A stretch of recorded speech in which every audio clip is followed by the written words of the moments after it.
All right, welcome back. So we're here Wednesday night, your first session, and we're changing from reading Herodotus's history to now reading Aeschylus, the Oresteia, the three plays Agamemnon, Libation Bearers, and the Eumenides. And we spend these first 2 weeks here reading the Agamemnon. We also switch not just from one author to another, but from one genre to another. We switch from a history to a drama or to play, right? So reading it is quite a bit different. It's quite a bit of a different experience. It's wonderful. Yeah, Bill, you enjoyed it? Yeah. A couple of things, if I may. First of all, I'm delighted that we're reading something that was translated by Robert Fagles. I have read very little Greek translation, but one of them was his translation of the Iliad, which was recommended to me by a friend, in which felt like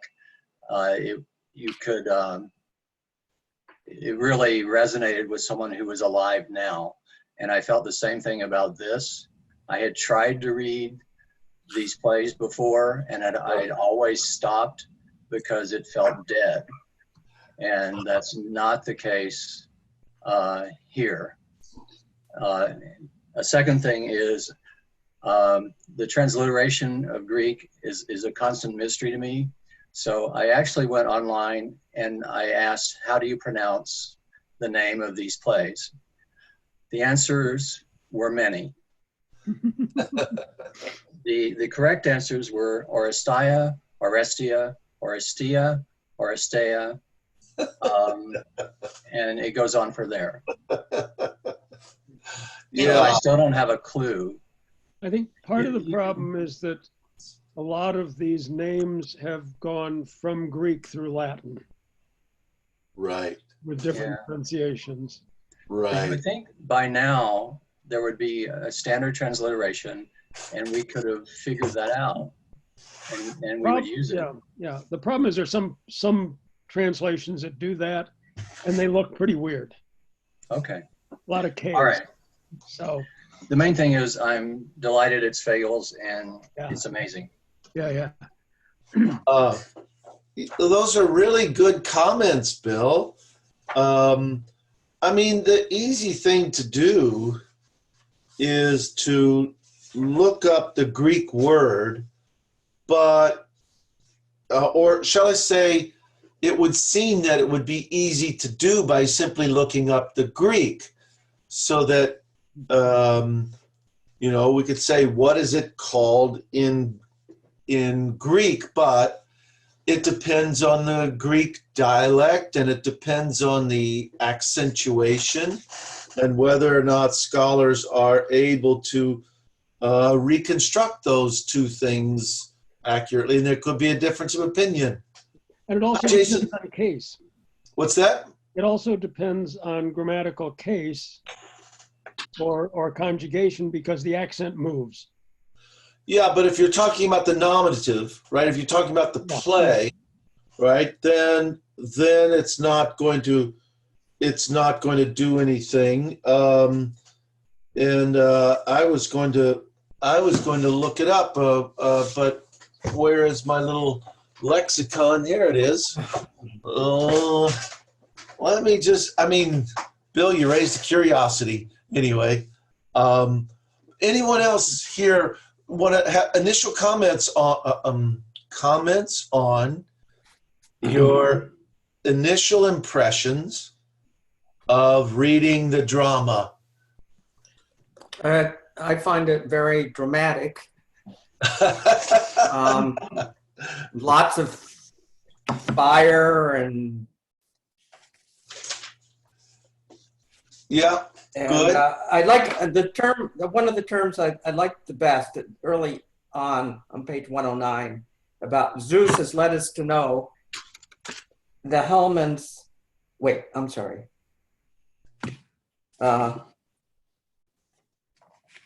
Page 109, 109, Yeah, 177. where he says that we must suffer into truth. Yeah. Yeah. But the first time I read it, it was sort of strange. You know, it's very, just lots of energy in it. And visualization, you know, the nightmen seeing the fires and the flames and the wind and the, you know, torment, words like the torment and Good. shouting and watch for the light, the signal fire breaking out. It's like a dream, and at times like a nightmare. Good. And it sort of hit me less. Was I able to follow it, particularly the first time, intellectually, but more just the tone and the Right. theatrics, the sounding of doom, and then he hits me with that. I'm sort of confused about things, but hits me with that you have to, what I had just said, you have to. Yeah. Yeah, Bill, Chris, the suffer into truth, that we must suffer. Zeus has let us know that we must suffer unto truth. We cannot sleep. And that's the way I felt, that as I'm reading it, thinking of myself at night, that you cannot sleep. And there, drop by drop at the heart, the pain of pain, remembered, comes again. And we resist, but rightness comes as well from the gods enthroned on the awesome rowing bench. But it just continues that type of language throughout the first part of it before we even get to Agamemnon coming. Yes, like it's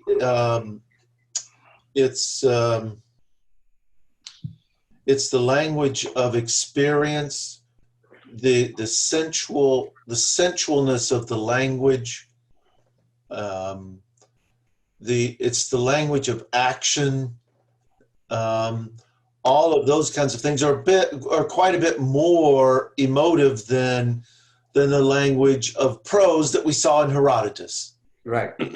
And it's also apparently the language of semantic complexity. Yes.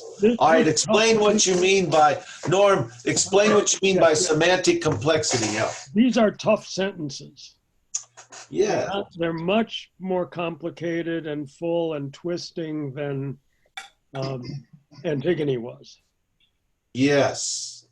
These won't ring a bell, but one of the late 19th century English poets, Gerard Manley Hopkins, wrote some real rough kind of English.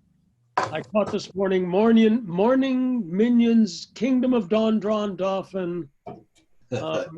Someone who knows said that Aeschylus's language in Greek is like Hopkins. Tough. Is that true? Yeah. Yeah. I mean, is it true as opposed to someone having said? Yeah, I trust who said it. Yes, yes, it is true, Bill.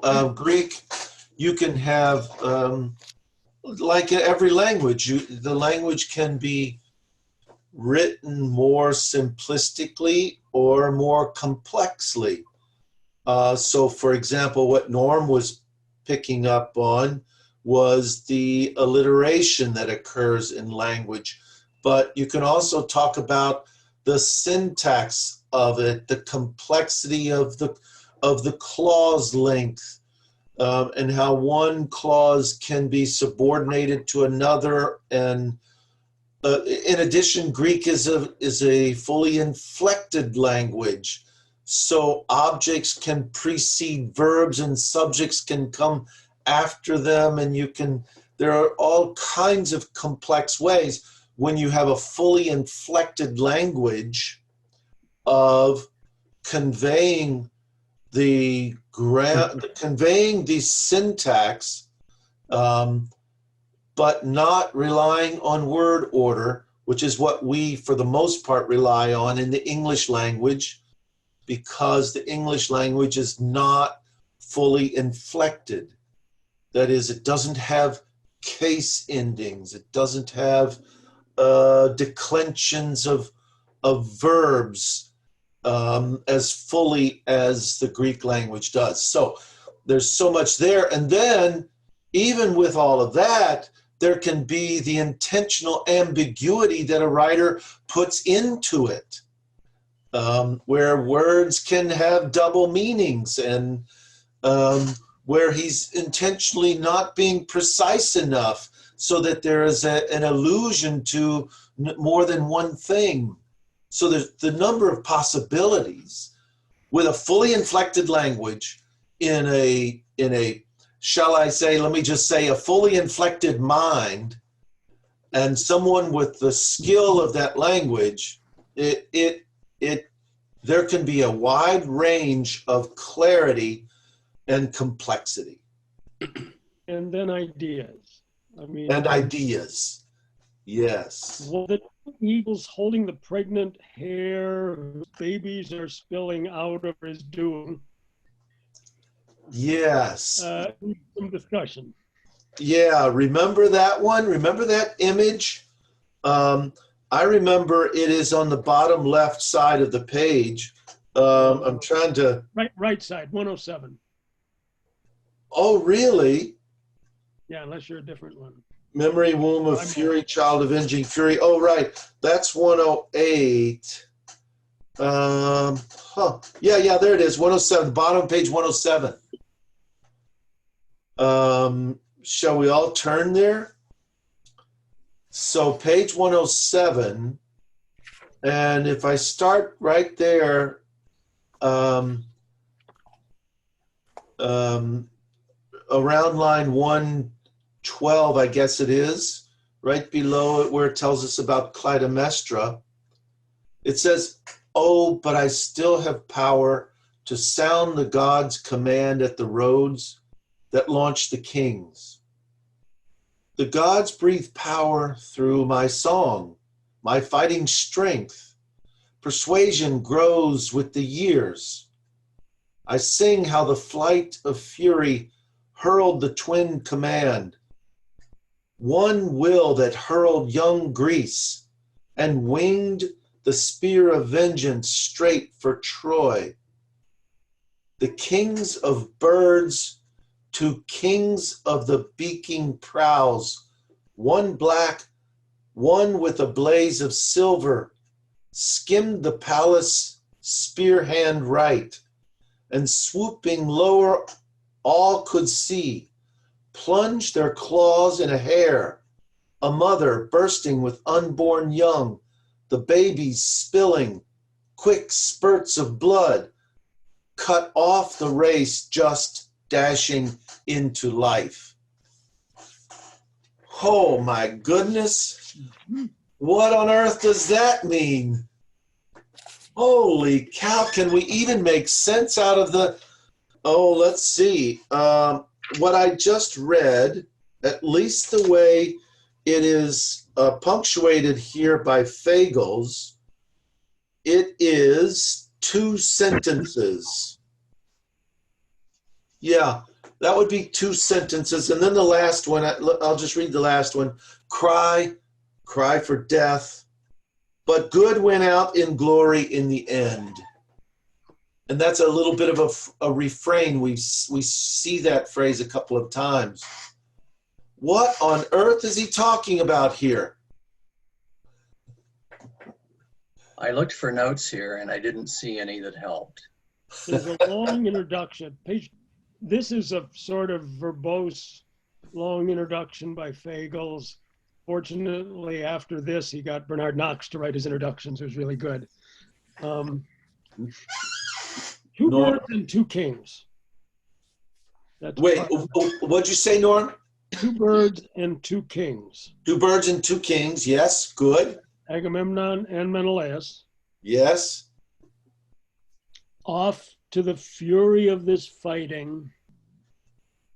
And as I've seen this in several places, and it might even be in this introduction, this is going to be bloody. Yes. Are you willing to kill children? Ooh. Ooh. If the eagles are in some sense Agamemnon and Menelaus, Without a doubt. if you're going to take Probably. And then the eagles to the ships, the movement from the eagles to the ships suggests the 2 ships of Agamemnon and Menelaus. Norm, any speculation or any clarity on who's the black ship and who's the silver ship? not that I know of. Yeah. I don't know for sure either, but I know that the Greeks like, the black-hulled ship. Yeah. And it almost seems like the black-hulled ship would be the superior of the 2, where we might generally think that the silver-hulled ship would be the superior. And yet there aren't many of the silver ones. Ah, okay, very good. I mean, Yeah, this is Yeah. complicated leadership, as we will eventually see in the Iliad. yeah, good. Menelaus' wife thereafter. Yes, good. His brother Agamemnon is the commander. Why is that? He's probably better. He's probably what? Better. Oh, he's better. Okay. And I'm not sure I've ever seen it. It's a give everywhere you go. Yeah, when you read the Iliad, Agamemnon is the one that's in command, but maybe, but he seems to bring that command with him. It seems to be a command that he already has. Remember, these are the people going to fight Troy are coming from independent city-states. In that sense, we're not very different from Herodotus. Right, right. And he's been selected head of them all. They've had to go trap some of these people. Good, good. Well, much like we saw in Herodotus, remember, with the allies, with them, with the attempts of Themistocles to form allies and get other people to join the war effort to stop the Persians. You had a similar flurry of activities take place for the Trojan War. Okay? But you know what? Why don't we do this? Let's slow down a little bit, maybe back up. 1 second, if I may. Yeah, please, Bill. Since it's repeated, Yeah. cry for death, but good win out in glory in the end. That's perplexing to me because I don't see a whole lot of good coming out of the Trojan War. Okay. What do y'all think? Is there good coming out of the Trojan War? The question, Bill, I would ask right away is, who is speaking here? So in other words, this is a perspective.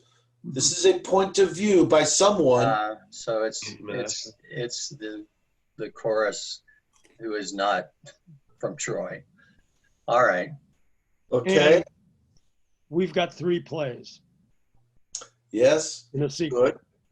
So Good. So Norm, what are you saying by that? That we've got 3 plays. So hang tight. yeah, things get set up. This is the only set we've got of 3 plays that were written together on the same story, performed together. Okay. Norm, fill that out a little bit more. Tell us something about the performance of plays in ancient Greece and so on. Right.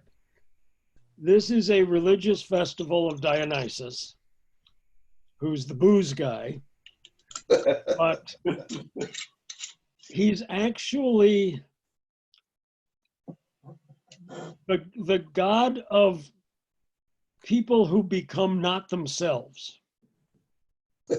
Drunks, actors, and it's pretty wild. So there's only one play, and I think we read it eventually, that's that he's in. But it's a festival, so all of the citizens attend. At this point, they're mostly sitting on the ground on the hill that leads up to the Acropolis. So the actors are down on the lower level. In the middle is a big circular dancing place, which goes back to the earlier dithyramb dancing that's separate from this. These guys that we just read are singing and dancing. Not yada, yada, yada, but elegant.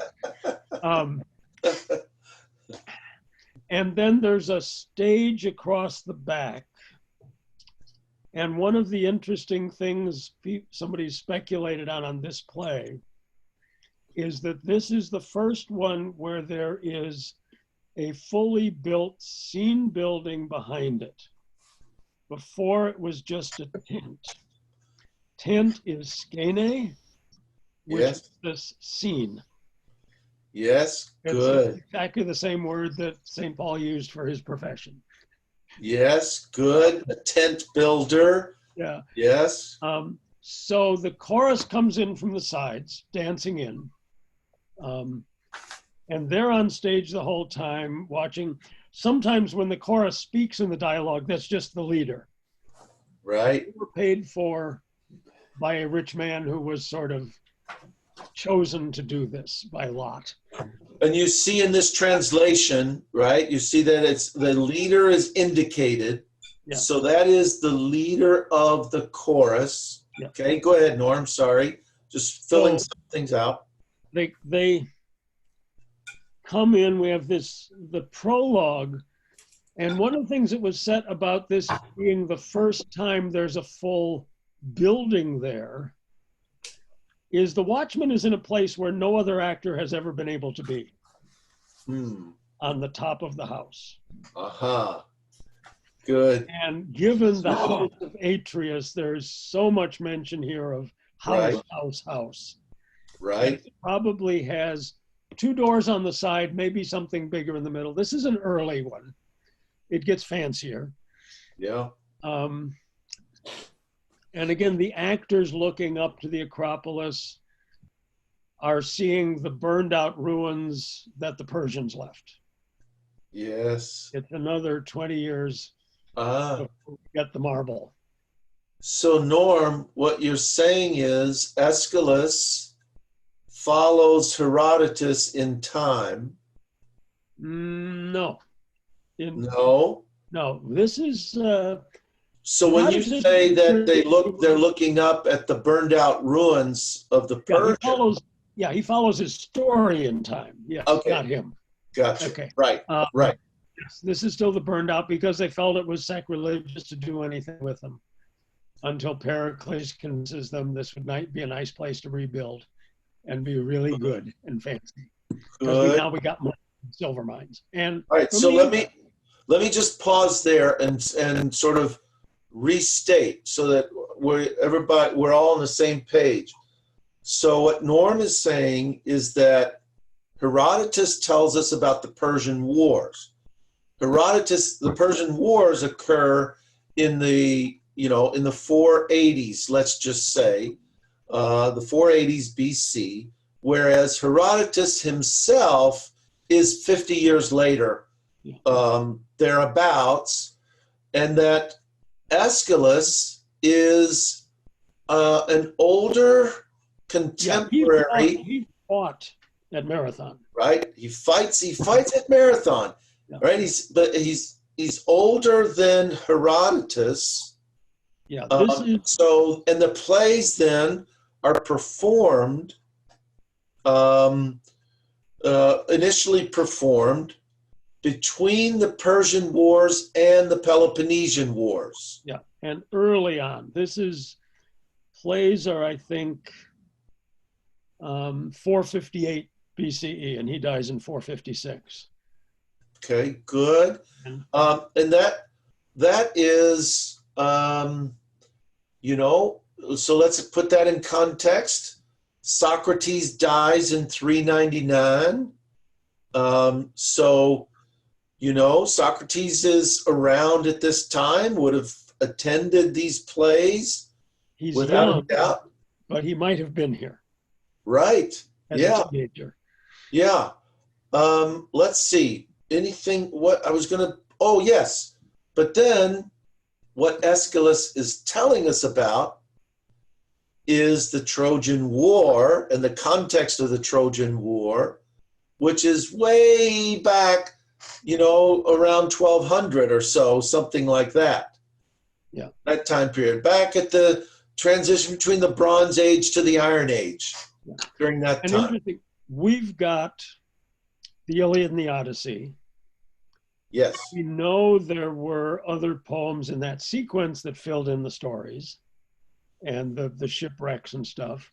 Good. Apparently, in the century before this, there were epics about all these other stories. Good. So his immediate predecessor is an epic about this part of the Trojan War. So what Fagles is trying to tell us in his introduction is, I mean, at least part of what he's trying to tell us is what the Greek audience would know when these plays are performed.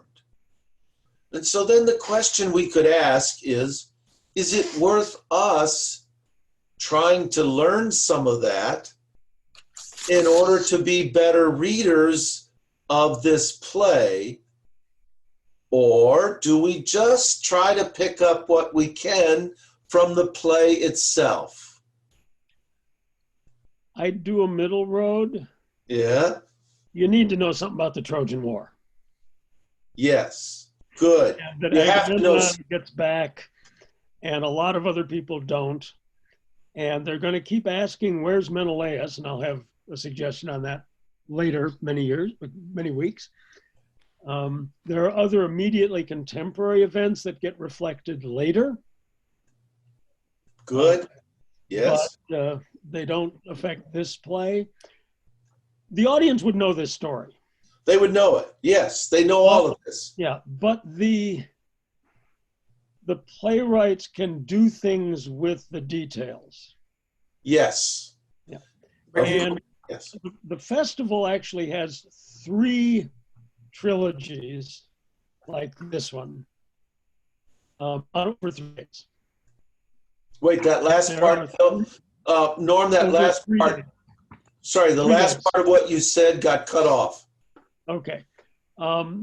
There were 3 trilogies of 3 plays. Yeah. Plus, at the end of each, a satyr play, which is kind of satiric. There are also, at some point, comedy plays, but that's a different category. Those can be contemporary.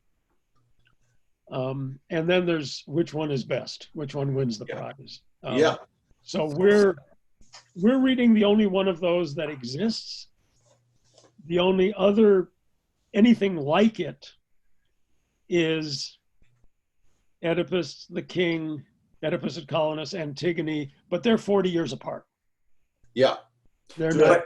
But familiarity with the old histories and the old, Homer and whatever, it's important to have familiarity, but you can't read or watch this as history. No. You have to read it as literature. Right. And the themes and the developments and such that the Aeschylus is providing to us. He's Good. doing a riff on a known story. Yes, And on a what known he's doing- story. Yeah. And I think the basic thing for us is to make sure we know at least the elements of the known story. So the Trojan War, I mean, I don't want to assume that we've all read the Iliad and we've all read the Odyssey and that we all know it. So very quickly, somebody want to tell us about the Trojan War, what you know about it? Otherwise, you're going to leave it up to me and Norm to talk about it. We don't want that. I know a little bit. I'll probably stumble. because I don't. Good. I did listen to podcast by Professor Kagan, Kagan. Yeah. Sure. Yale has a online open 23 podcasts. I've gone through most of them, as starting back in the time. But of course, do I remember everything? Anyway, basically, Priam's son Paris. kidnapped. Who was that again? Paris. Yeah, I'm sorry. Thank you. Paris kidnapped Helen, who was Menelaus's wife, Yeah. and so they didn't like that, and so the Greeks got together, and So who's Priam? pardon me. Who is Priam? Priam is the king of Troy. Good. Paris is his son, I think. Right.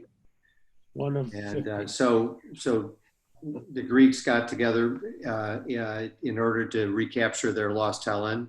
10-year war, Good. back and forth.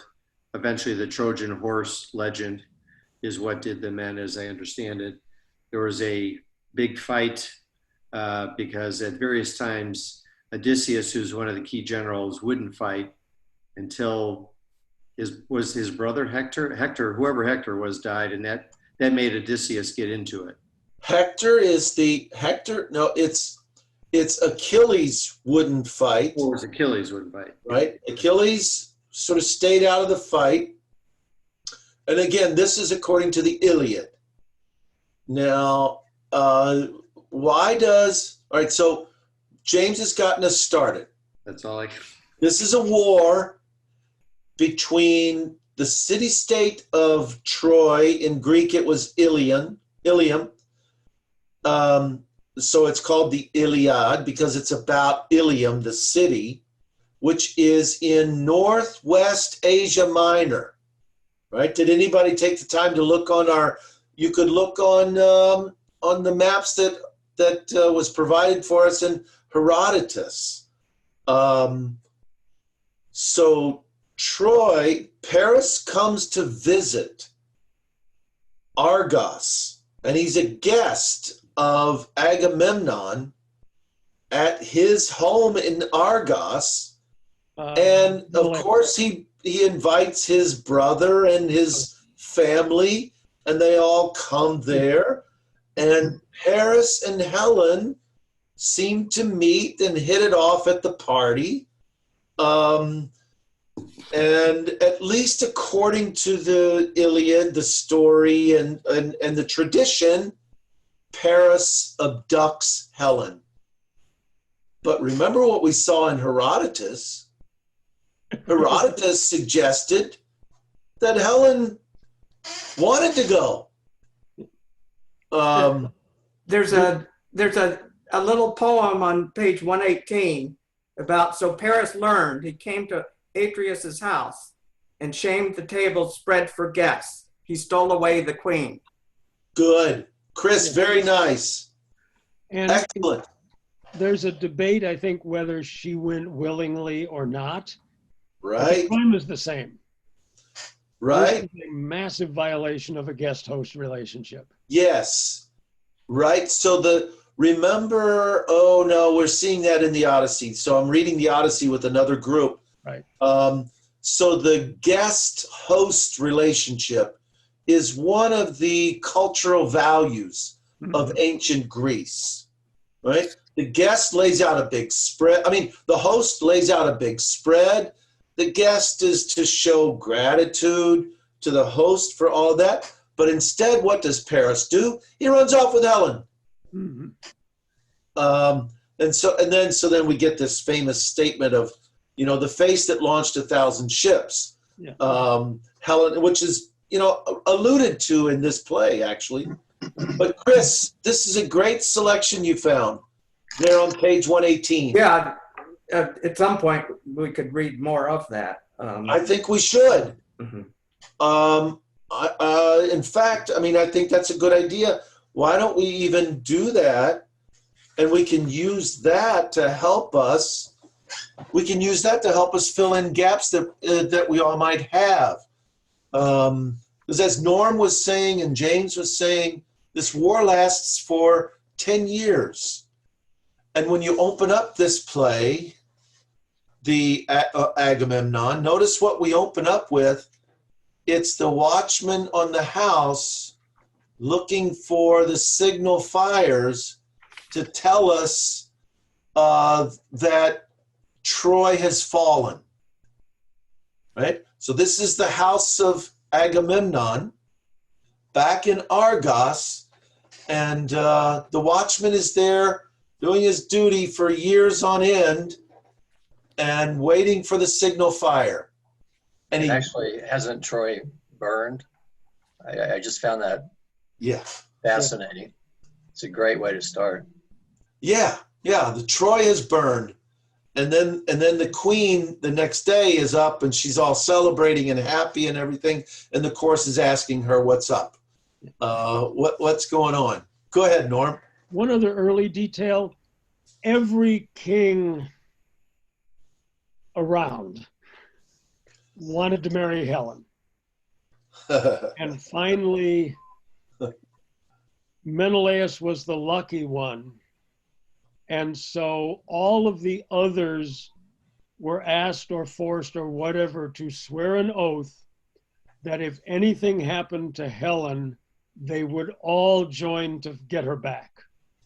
So these guys are here under oath. Aha. Good. All right. No, That makes... So, in other words, you ask the question, why would a city-state join in this cause, as Herodotus seems to be raising? Why would people join in this cause to go rescue one woman? It seems to be a great cost here, but they're under oath, which then is another one of those cultural values, right? And and I'd remember in an interesting way, after the Persian Wars, the East is alien. Yes. Including Troy. Yes, right. Troy is a stand-in for that opulent, overdone, rich East that we fought. Yeah. And James, I'm wondering, in the podcast that you listened to, did anybody try to give a different explanation for the war other than the one that we know about through literature, through the Iliad? You're talking about the Persian Wars? Oh, no, sorry, the Trojan War. Back to Trojan, I'm sorry. No, the podcasts were more about, so far have been more about, there's references to the Iliad, but it's more about the Persian Wars and ultimately the Peloponnesian War. Is kind of where I'm at with those. But no, not too much more about the legend. It was more as the legends. Isn't there some doubt whether the Trojan Wars were really a thing or whether they were just a creation or a legend? There was, but that has been pretty much, that notion has been put to rest by archaeology. Norm, you go ahead and explain that. Yeah, there are like 7 or 8 different sites on Troy that they dug in starting in the 19th century. I read an older archaeology book. I like one of them, not our Troy, where it looks like when the trash on the floor got too thick, they raised the roof. Which happens in antiquity. That's what creates these mounds of city.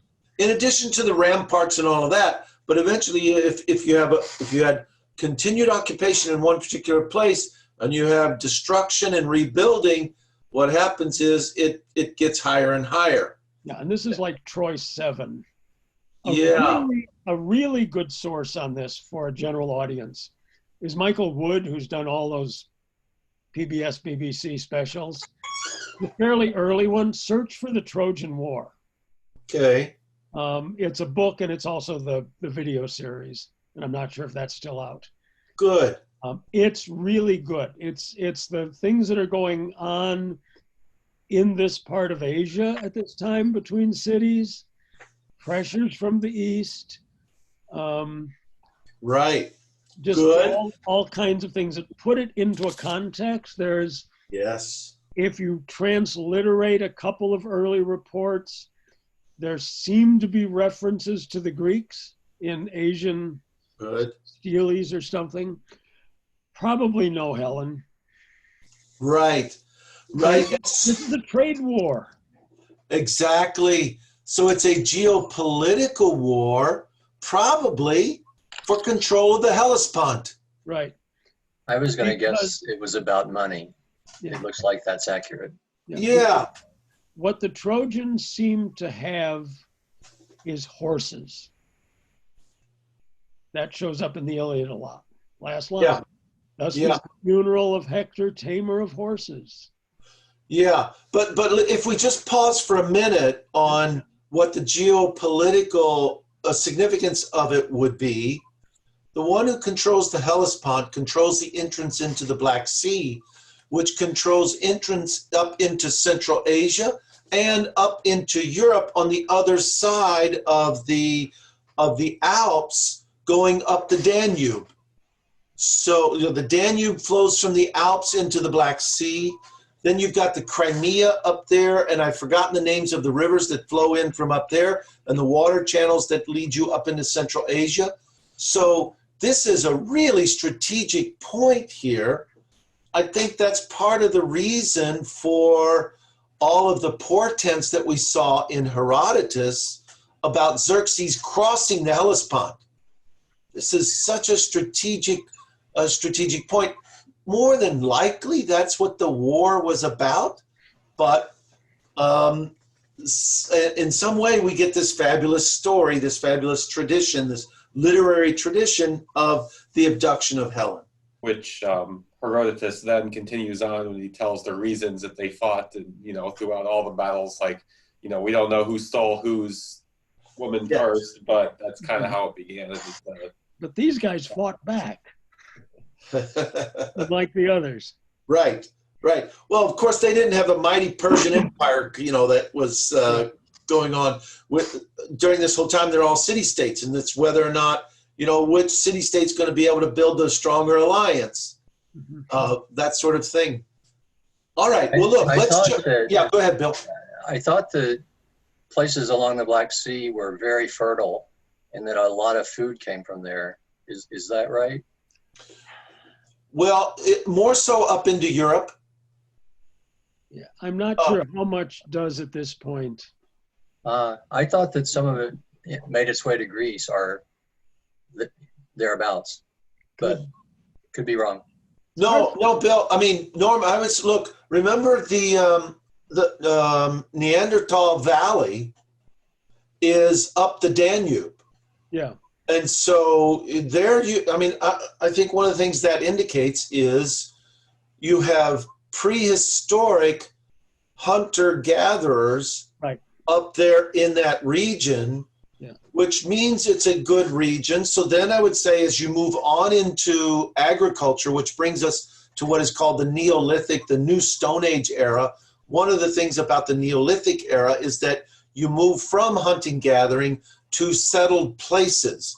And so I think that up in that area of the Danube is a very fertile region for agriculture. And I've got a support thing. Yeah. Odyssey again. Yeah. He's going to have to travel again carrying an oar. Right. Until somebody says, why are you carrying that winnowing fan? Aha, right. Yes. So agriculture that do not know the sea. Yeah, very good. Very good. Anyway, good. Okay, let's come to where Chris pointed us to. It's why not? I mean, we could jump in at any place that you would like, but Chris pointed us to page 118. But I think what we ought to do is back up to where the chorus starts on page 117. Okay. And then later we need to go back farther. Yeah, let's do. Yeah. And so he says, the chorus, I'm reading from the chorus at the top of page 117, line 360 thereabouts. O Zeus, my king and knight, dear knight, queen of the house who covers us with glories, You slung your net on the towers of Troy. Neither young nor strong could leap the giant dredge net of slavery, all embracing ruin. I adore you, iron Zeus of the guests, and your revenge. You drew your long bow year by year to a taut full draw till one bolt, not falling short or arching over the stars, could split the mark of Paris. The sky stroke of God. It is all Troy's to tell, but even I can trace it to its cause. God does as God decrees. And still some say that heaven would never stoop to punish men who trample the lovely grace of things untouchable. How wrong they are. A curse burns bright on crime. Full blown, the Father's crimes will blossom, burst into the sons. Let there be less suffering. Give us the sense to live on what we need. Bastions of wealth are no defense for the man who treads the grand altar of justice down and out of sight. Notice that is a citation. That's a quote of something else. So the chorus is now quoting another source in the midst of their own saying. Then it says, persuasion, maddening child of ruin, overpowers him. Ruin plans it all, and the wound will smolder on. There is no cure. A terrible brilliance kindles on the night. He is a bad bronze scraped on a touchstone. Put to the test, the man goes black. Like the boy who chases a bird on the wing, brands his city, brings it down and prays. But the gods are deaf to the one who turns to crime. They tear him down. So Paris learned. He came to Atreus's house and shamed the tables spread for guests. He stole away the queen. And she left her land chaos, clanging shields, companions tramping, bronze prows, men in bronze. And she came to Troy with a dowry. Death strode through the gates, defiant in every side, as prophets of the house looked on and wept. Oh, the halls and the lords of war, the bed and the fresh prince of love. I see him, unavenging, unavenged. The stun of his desolation is so clear. He longs for the one who lies across the sea until her phantom seems to sway the house. Her curving images, her beauty hurts her lord. The eyes starve and the touch of love is gone. Just a little bit more. Let me keep going. And radiant dreams are passing in the night. The memories throb with sorrow, joy with pain. It is pain to dream and see desires slip through the arms. A vision lost forever, winging down the moving drifts of sleep. So he grieves at the royal hearth, yet others' grief is worse, far worse. All through Greece, for those who flocked to war, they are holding back the anguish now. You can feel it rising now in every house. I tell you, there is much to tear the heart. They knew the men they sent, but now in place of men, ashes and urns come back to every hearth. War, war, the great gold broker of corpses holds the balance of the battle on his spear. Home from the pyres he sends them, home from Troy to the loved ones, heavy with tears, the urns brimmed full, the heroes return in gold dust, dear light ash of men, and they weep. They praise them. He had skill in the swordplay. He went down to so tall in the onslaught, all for another's woman. So they mutter in secret, and the rancor steals toward our staunch defenders, Atreus's sons. Let me stop there. Chris, you brought us to this place. I thought it was worth reading the whole thing. There's a lot in here. Chris, you want to get us started with what you see in all of this?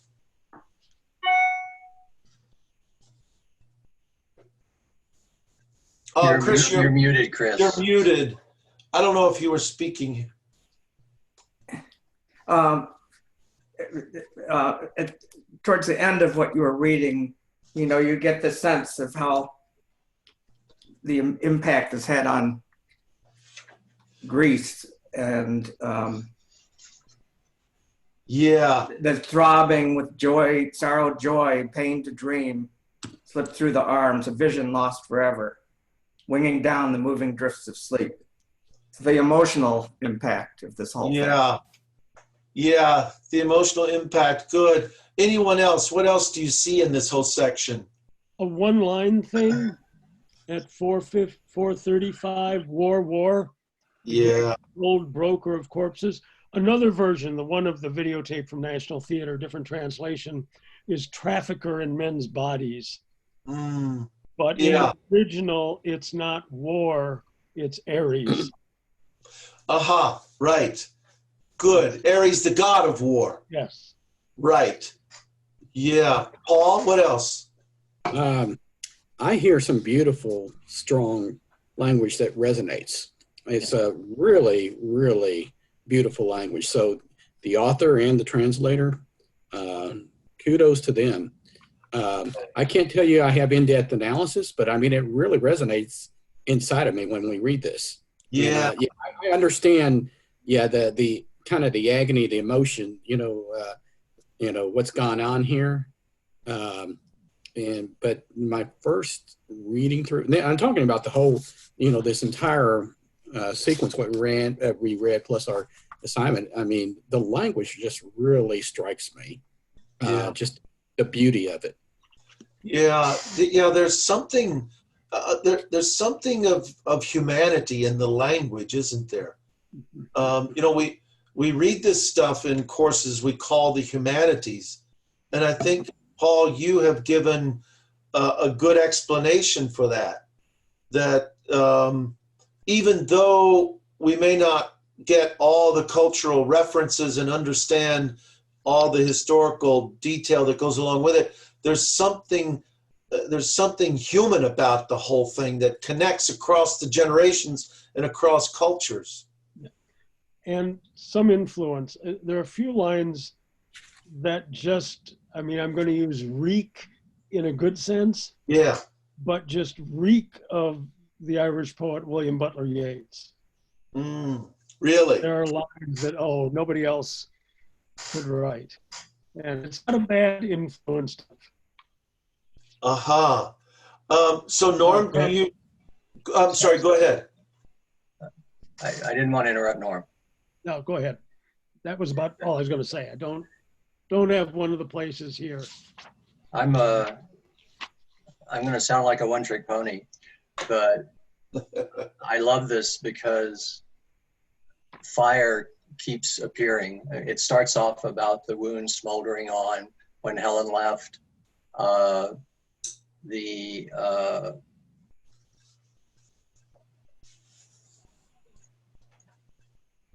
They talk about the men who come back in ashes and urns. Yeah. And they talk about hearths, the desecration of the hearth when Helen left, and when people return, I think the hearths are essentially dead. It's like this is in a play which starts with fire. Yeah. The message carried by fire of the desolation that fire has caused in Troy and in the place, you know, where it started, all the people who have died. Yeah, and the pyres, the funeral pyres that create the ashes or that burn the corpses to ashes and then are placed in the urns and brought home. Bill, might be stretching the imagery a little bit, but it's sort of the extension of the funeral pyre from the shores of Asia to the hearths of Greece. That's what I was trying to say. I could not agree more. Yeah. All right, that's the end of my pony. Yeah. Maybe. Lauren, come on in. Yeah, if you're looking for lines that jumped out of this, for me, I was looking at about 375, 380. A curse burns bright on crime, full blown. The father's crimes will blossom, burst into the sons. And when I saw that, I mean, that started sort of a whole process for me because, you know, I realized this story isn't just about the characters we have here, but this is going back, made me look into what had happened generations prior and realized, you know, all of the crimes of the father descending upon the children. And that was such a major theme here. Yes. Speaking of the crimes of the father, at some point before we end, I want to get back to the death of his daughter. Right. Agamemnon's daughter. Oh, Right. That is heartrending. And what effect did that have on Clytemnestra? Clytemnestra, yeah. Yeah. Yeah. Was it her boyfriend, or I know she uses that as a reason for what she does. But anyway, just wanted to note that. At the back part, we need to know the genealogy. Yeah. Yes. Lauren, did you look at the back part? Well, I did after I read this, and I had found online a really good family tree, which I can't seem to pull up quickly, but it went back a few generations and went through the, you know, horrible acts of the grandfathers, uncles, and how it descended down to this generation. Yeah. Norm, why don't you take us to the genealogy in the back? Okay. The earlier parts of the family do all kinds of things. And explain it to us. So what you would have to do is go. There's blood every generation. Hang on. So everybody, we would go, you get to the last of the text is page 277, and then the very next, the next page is where you have the genealogy of Orestes, according to Aeschylus. Okay, Tantalus, who's down in hell, can't remember exactly his story, but it's some child, because Pelops is almost eaten, except one person actually eats his shoulder, so Pelops has an ivory shoulder. Somewhere in there, I can't remember, somebody steals somebody's wife and they have a chariot race, and the master of chariots sides with the Atreus person. Good. They take the holder off of the wheel, so the king's wheel falls off and he dies. And then the daughter runs away with the Atreus type person, along with the chariot master who thinks he should have a share in her. And so I can't remember if this is Tantalus or Pelops, pushes him out the window and kills him. There's a big fight. There's a golden fleece or something. It's not the Medea one or whatever. That would tell who the next ruler is. And Atreus thought he had it. Right. And it turns out that Thyestes has it. Yeah. And it takes Atreus a little while to realize that Thyestes probably got it in bed with Atreus's wife. Aye.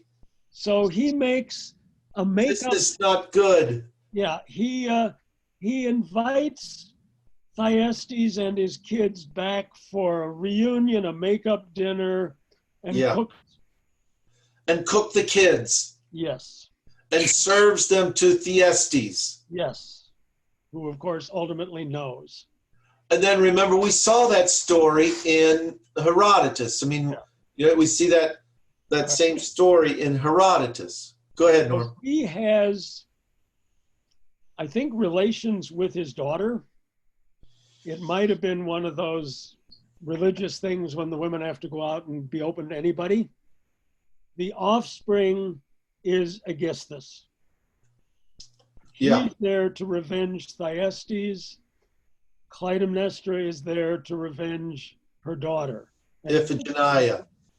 in this play, the Clytemnestra side is stronger. But in other other stories, the Aegisthus side. So, Lauren, thank you, Norm, for that. Lauren, to your point, when it speaks about revenge, there's a lot of revenge to go around. And as Norm mentioned earlier, ideas. So one of the leading ideas in this play is revenge. That's going to run through this. But the ambiguity there is what is being avenged. And so we always have to keep an eye on that. Right. There are too many things. There are too many things, yes. And then there's the death of Iphigenia.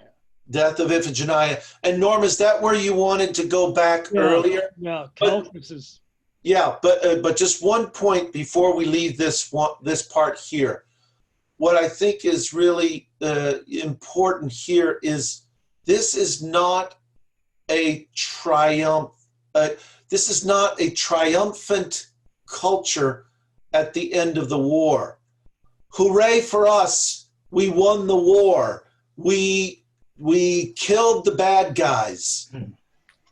It doesn't have that triumphalism connected to it, but rather it recognizes the atrocities of war instead.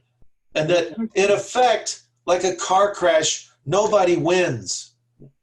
Especially somebody in here says, "Oh, I hope they didn't destroy the temples." Right. They did. Right, they did. Storm. Agamemnon's lucky to get home. Hopefully they didn't create some new offense. They didn't do some new offense. They did. So a lot of them go down. And in fact, this is pretty much where the Mycenaean culture ends. Historically. Okay, a big story there, right? The Mycenaean culture, the Bronze Age that develops in the region of Argos and so forth.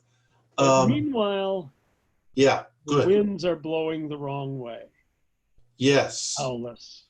Good. And Chris, you wanted to go back to this too, right? Yeah, on page 110. Good. I mean, it's heartrending. It is terrible. And I can't quite understand. Yeah. Part of it's from 108.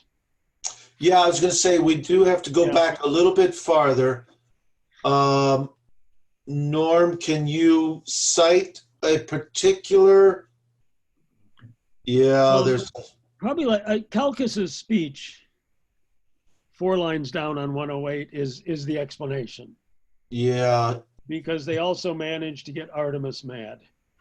So it says, years pass, and the long hunt nets the city of Priam, the flocks beyond the walls, a kingdom's life and soul, fate stamps them out. Just let no curse of the gods lure on us first, shatter our giant armor, forged to strangle Troy. I see pure Artemis bristle in pity. Yes, the flying hounds of the Father slaughter for armies, their own victims, a woman, trembling young, all born to die. She loathes the eagle's feast. And Artemis is goddess of the unborn, the newborns, unmarried women, She doesn't like those little babies dying at all. Right. And remember, that was the image of the eagles and that the twin eagles in the hair. So Chris, this is sort of where we get started with it. And so some of the ambiguity is a little bit clearer, that some of the ambiguity of the babies from the hair probably include Iphigenia. Yeah, I thought that might be. And Yeah. And so, if you want the winds to blow the right way, if you all want to go to Troy, Agamemnon has to sacrifice his oldest daughter. This is not a culture of human sacrifice. This is far out. Good. Yeah. Will he do it? Good. Good. Let's pause there for a minute. Norm, you say this is not a culture of human sacrifice. Do we know of a culture of human sacrifice? Aztecs? The Aztecs, much later in time, though. Yeah, but there are certainly lots of them. Yeah, there's a big question, but maybe Mesopotamia as well. Story of Abraham and Isaac also comes to mind. Yeah, the story of Abraham and Isaac is there, Jason. That's an interesting story as well. Only you can see there that they went against it. Yes. All those. But I thought Artemis insisted on Iphigenia being killed. Yes. Which is a bit hard to understand given the nature of her being a goddess, or what she was a goddess of. Sorry. Elements in it of other people have said is this: are these guys tough enough to fight the Trojans? Can they do this? What, the sacrifice of Iphigenia is supposed to prove their toughness? Yeah. If he can kill his daughter, he can kill Trojans. That's not something I would expect Artemis to be involved in. There's another story that's Good not question. here. That near Aulis, there's a grove sacred to Artemis with deer in it. And the men are there so long, they're starting to starve, and they kill the sacred deer. That almost makes more sense for getting Artemis angry.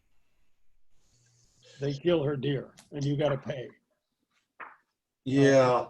But Norm's point here, that all the ships have arrayed in battle. They're sitting there, but the winds are not blowing. Remember, this is the opposite of Herodotus. Remember, in Herodotus, the Persians are coming and the winds blow and they blow them into the shore and destroy some of them. Well, here the winds are not blowing. They're not blowing out. Yeah. They're going the wrong way. So they're stuck. They're stuck. They're, the phrase dead in the water. But back to Chris's point, page 110. Yeah. So it says, around line 200, my captains, Artemis must have blood. So harsh the sons of Atreus clashed their scepters on the rocks, could not hold back the tears. And I still can hear the older warlord saying, obey, obey, or a heavy doom will crush me. Oh, but doom will crush me. Once I rend my child, the glory of my house, a father's hands are stained. Blood of a young girl streaks the altar. Pain both ways, and what is worse? Desert the fleets? Fail the alliance? No, but stop the winds with the virgin's blood. Feed their lust, their fury. Feed their fury. Law is law Let all go well. Let me stop there. Wow. How does this, what impact does this have on you? It ends with a bit of irony. Let all go well. Oh, right. Yes.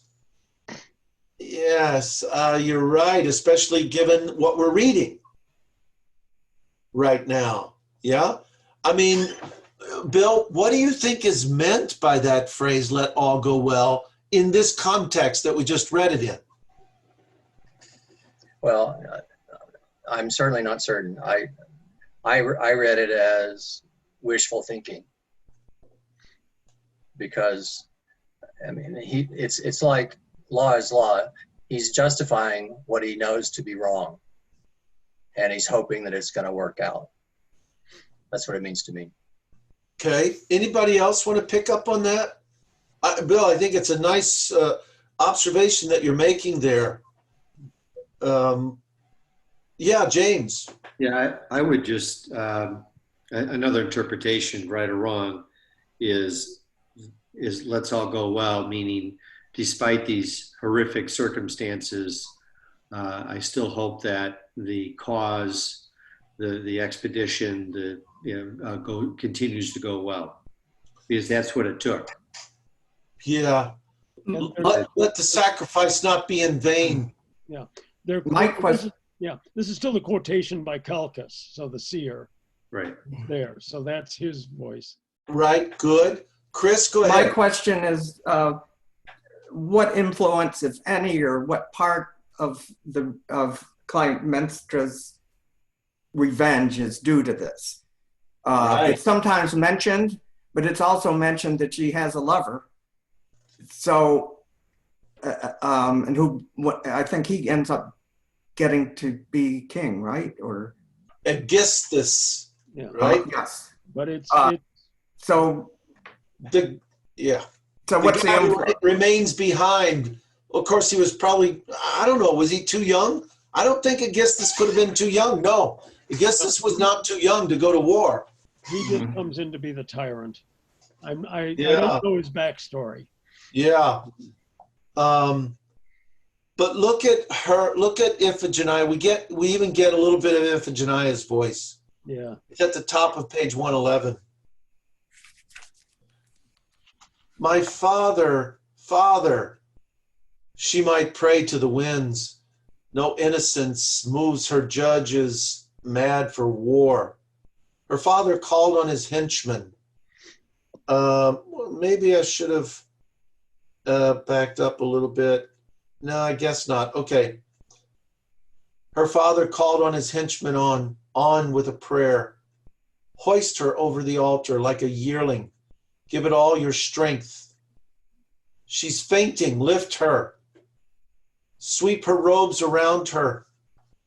But slip this strap in her gentle curving lips. Here, gag her hard.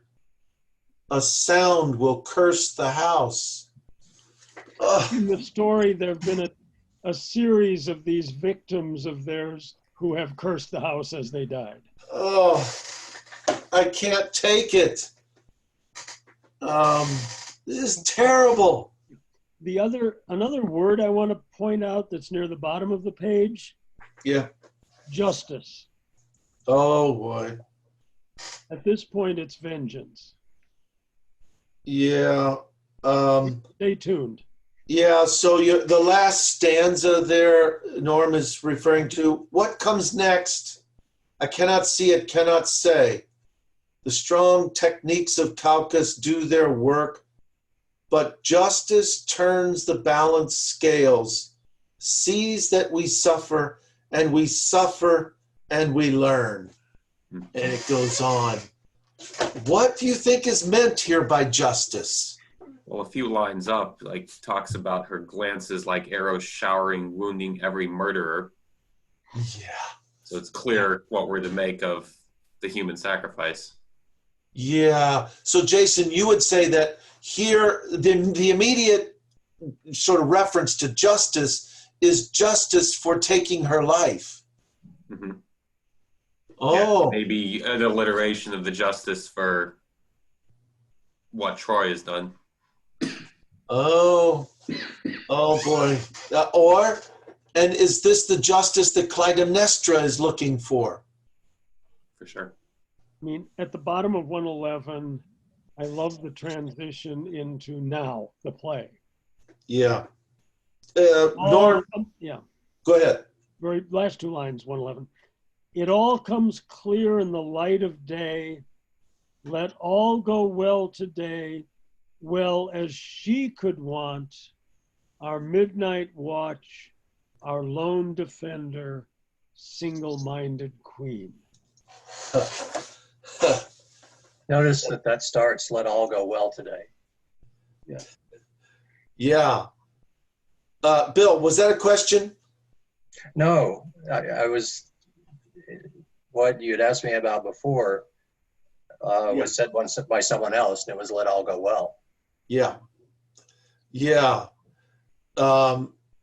Here now, let all go well, and it's being directed to our single-minded queen. Yeah, who's single-minded in a way that that they don't even know, and has a direct relationship, I think, like Chris was suggesting, to Iphigenia. Okay, let's start talking about Clytemnestra. There's the early suggestion, the watchman. Right. You knew what was going on in the house. Yes. Good. She's the strong one here, not Aegisthus. Yeah, it's Norm. How about read the last stanza on page 104? Yeah. So this is the watchman speaking. He's seen the signal already. He's told it to Clytemnestra, and now here is his last words. Just bring him home. My king, I'll take your loving hand in mine, and then the rest is silence. The ox is on my tongue. Aye, but the house and these old stones give them a voice, and what a tale they'd tell. And so would I gladly. I speak to those who know. If you know the story, this is almost to the audience. To those who don't, my mind's a blank. I never say a word. Wow. This is the opening speech of the whole play. And here we have the point of view of the watchman, an older man who is longing for the return of his king. Look what he said earlier. Uh-oh. Now, don't get mad at me. He's the one that's saying this. The woman, she maneuvers like a man. So what's the watchman's perspective on this? I ain't saying nothing. I ain't saying anything. If you know what's going on, you know. And the rest of you, I ain't saying nothing. If these stones could talk. Yeah. Stuff's going on inside. But I think that, he says the ox is sitting on his tongue because he knows what's going on inside, and that has something to do with she maneuvers like a man. Yeah. Well, what does that mean? What do you take that? What do y'all take that to mean? She maneuvers like a man. She wears the pants in the play. Aggressive, strong, aggressive. Strong, aggressive, wearing the pants in the play. All right. Knows what she wants. Knows what she wants. Boy, y'all are still, for talking about some ambiguities in the play, you're still kind of ambiguous with these with these descriptions you're making here. Let's be a little more clear. What do you think is going on, and why would the watchman say, "I ain't saying nothing"? Aegisthus and Clytemnestra in the house, running the place. Say it ain't so, Norm. She in this version of it, she's obviously running it. Oh, okay. She is. When you say running it, what do you mean by that? Look, isn't she supposed to run the house? She's got charge of all the servants. She's got to make sure everything is working. We see that she has that charge and taking care of things when Agamemnon comes home. Is that what you mean? What do you mean? No, she's doing more than, I mean, she's running the country, the city-state. Oh. And there are things going on. Oh. That probably. There are things afoot. Yes, that probably Agamemnon doesn't want to know. Oh. James, what are you thinking? She's, that basically she's sly and cunning, to the question of like maneuvering like a man. And I think you're trying to get us to be more specific. Palace intrigue was a word that came to my mind. Yeah, good. Lauren, what do you think? Well, the same as everyone else is saying. I mean, I think that they see that she has power. She has vengeance. I don't know if they know at this point precisely what for, but that she is capable, I think, of engaging in any kind of act that she might choose to do. I think that she is unrestrained. Why would the watchman be so worried about this?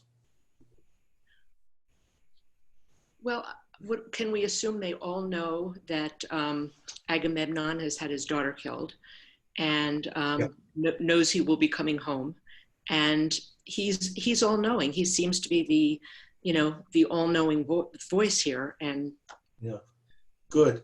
Well, he's trapped, doesn't he? He probably knows that she has it in for Agamemnon, and he's loyal to the king, but basically he'd probably be killed if he told people. So he's trapped, which would be a very common thing for many people in these wars. Chris, what do you think? It looked to me like you were going to come in on this. No, I wasn't. Okay, all right. I don't want to put you on the spot. Yeah, Norm, go ahead. I give her one better side too. I mean, this is a sharp woman. Clytemnestra, are you going to give her a better side? You're going to take her side, Norm? Well, partly. She created the signal fires. Yes. For a reason we know. She wants to know when he's coming home. Yeah, to give her enough time. The world of the play sails home in about a day or less. And the chorus can't believe her. Right. The chorus can't figure out. How did you learn? Yeah. How'd you learn? How could that be? Yeah. Yes. So they're not giving her credit. Yes, right. He's always making something out of nothing, right?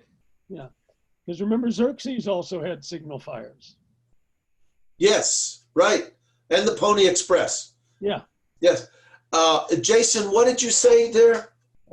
There was more than a little sexism there. Like these women, they're always, jumping to conclusions and making up things that aren't true yet.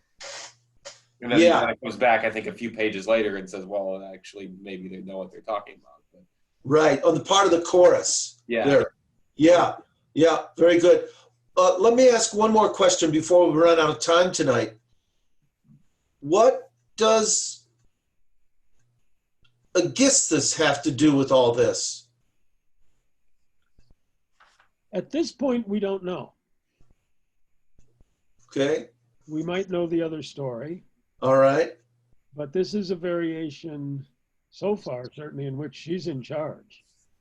Yeah, in everything I've read in this play, he's a pawn. I mean, He shows up at the end. when he finally comes in, he sort of struts, and even the chorus calls him on it. It's like, I think he's just nothing. To follow up on Norm, one good thing you can say about Clytemnestra, or be sympathetic about, is, her husband killed her daughter. I mean, as if there wasn't enough blood in this family before, there's even more. I mean, however awful what she does is, it's not as if she doesn't have reason to. Okay, Bill, I think we've got two ideas going there. One is Clytemnestra and Aegisthus, and the other is Clytemnestra's feelings towards Agamemnon regarding the sacrifice of Iphigenia. So let me try to be more specific. Do any of y'all think, what do y'all think about the Watchman's opinion of Clytemnestra's relation with Aegisthus?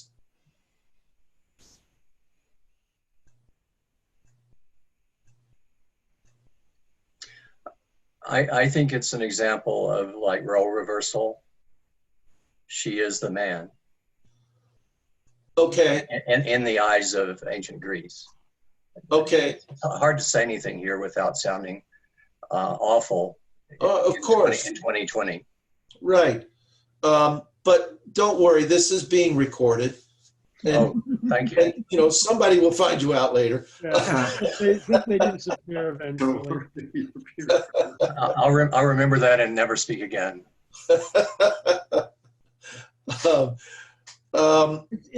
It's puzzling here because there are two revenges going on, and different versions give different stress. Well, I was just talking about what I understand from this play. Right, yeah. Good, and yeah, that's a good place to stick to right now. Norm, go ahead, from this play. Yeah, all I'd say is from the audience's point of view, Agamemnon in the Odyssey and the underworld has a lot to say about what happened here. Yes, he does, and right? Aegisthus. So yes. So the audience knows different stories, and this is being a Clytemnestra story. That's a fair point. Everyone understand what Norm is saying? The audience knows a different version of Agamemnon's return home. We get it from the Odyssey, where Odysseus goes to, shall we say, not the stairway to heaven, but the doorway to Hades. And Agamemnon is one of the spirits that comes and speaks. And Norm, tell us what Agamemnon says there. Trying to remember, he certainly is warning Odysseus about beware of unfaithful wives. Don't trust your wife when you get home. Yes. But much more, this is a slaughter that Aegisthus does on Odysseus and his men. Yes, right. So there is the hint of the unfaithful wife. Yeah. But in the Odyssey, it is Aegisthus who slaughters Agamemnon. And his men. In this I shouldn't say slaughter because that sounds too much like the sacrifice of Iphigenia. It is Aegisthus who murders Agamemnon. Agamemnon. Right? Or something. So we'll get. And so the audience of this play knows that version of the story. And so now when they're reading this play, they're reading that with that understanding.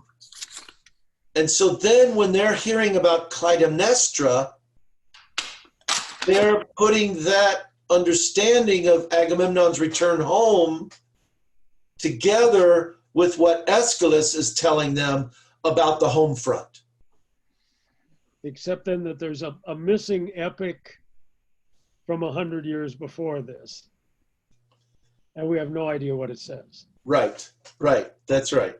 So it may be a Clytemnestra, it may be an Aegisthus. C'est la vie, right? I think the play is misnamed. It should be called Clytemnestra. It kind of reminds me a bit of Macbeth, which I think should be called Lady Macbeth. Very good.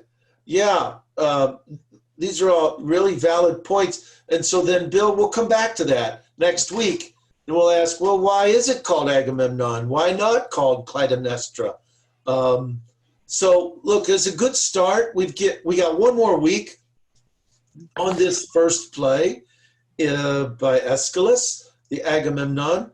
And, of course, we're going to want to get to the end of it. We spent a lot of time on the beginning of it, on the context here, what the audience would know. So find those favorite passages, read it again so that, you have it one more time in your mind. And we'll come back and discuss the rest of it next time. Thank you all for coming, joining. It's a fun discussion. Thank you very much. Thanks, everybody. Thanks, Stephen. See you all next week. Yeah. Thanks. See you.